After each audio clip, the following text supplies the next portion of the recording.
रानी लक्ष्मीबाई वीरता और शौर्य की बेमिसाल कहानी। भारत में जब भी महिलाओं के सशक्तिकरण की बात होती है तो महान वीरांगना रानी लक्ष्मीबाई की चर्चा जरूर होती है। रानी लक्ष्मीबाई न सिर्फ एक महान नाम है बल्कि वह एक आदर्श है उन सभी महिलाओं के लिए जो खुद को बहादुर मानती है, और उनके लिए भी एक आदर्श है जो महिलाएं सोचती हैं कि वह महिलाएं हैं तो कुछ नहीं कर सकती। अश्वारोहण और शस्त्र संधान में निपुण महारानी लक्ष्मीबाई ने झांसी किले के अंदर ही महिला सेना खड़ी कर ली थी, जिसका संचालन वह स्वयं मर्दानी पोशाक पहनकर करती थी। देश के पहले स्वतंत्रता संग्राम में महत्वपूर्ण भूमिका निभाने वाली रानी लक्ष्मीबाई के अप्रतिम शौर्य से चकित अंग्रेजों ने भी उनकी प्रशंसा की थी और वह अपनी वीरता के किस्सों को लेकर किंवदंती बन चुकी है। रानी लक्ष्मीबाई का जन्म 9 नवंबर 1828 को काशी के असिघाट वाराणसी में हुआ था। इनके पिता का नाम मोरोपंत तांबे और माता का नाम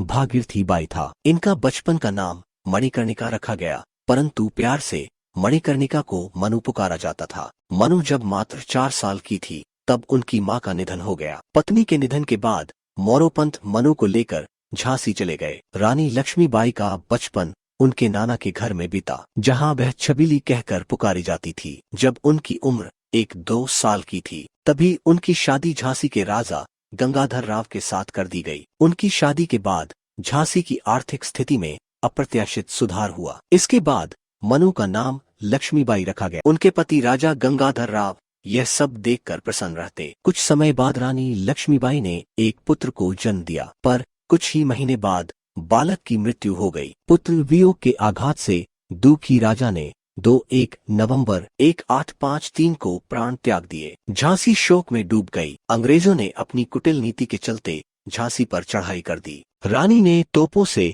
युद्ध करने की रणनीति बनाते हुए कड़क बिजली, घंगरजन, भवानी शंकर आदि तोपों को किले पर अपने विश्वास पात्र तोपची के नेतृत्व में लगा दिया। 4 मार्च 1857 से 8 दिन तक तोपे किले से आग उगलती रहीं। अंग्रेज सेनापति हीरोज लक्ष्मीबाई की किलेबंदी देखकर दंग रह गया। रानी रणचंडी का साक्षात रूप रखे पीठ पर दत्तक पुत्र दामोदर राव को बांधे भयंकर युद्ध करती रही। झांसी की मुट्ठी भर सेना ने रानी को सलाह दी कि वह कालपी की ओर चली जाए। झलकारी बाई और मुंदर सखियों ने भी रणभूमि में अपना खूब कौशल दिखाया। अपने विश्वसनीय 4-5 घुड़सवारों को लेकर रानी कालपी की ओर बढ़ी। अंग्रेज सैनिक रानी का पीछा करते रहे। कैप्टन वाकर ने उनका पीछा किया और उन्हें घायल कर दिया। 2 मई 1857 को क्रांतिकारियों को कालपी छोड़कर ग्वालियर जाना पड़ा। 7 जून को फिर युद्ध हुआ। रानी के भयंकर प्रहारों से अंग्रेजों को पीछे हटना पड़ा। महारानी की विजय हुई, लेकिन 8 जून को हीरोज स्वयं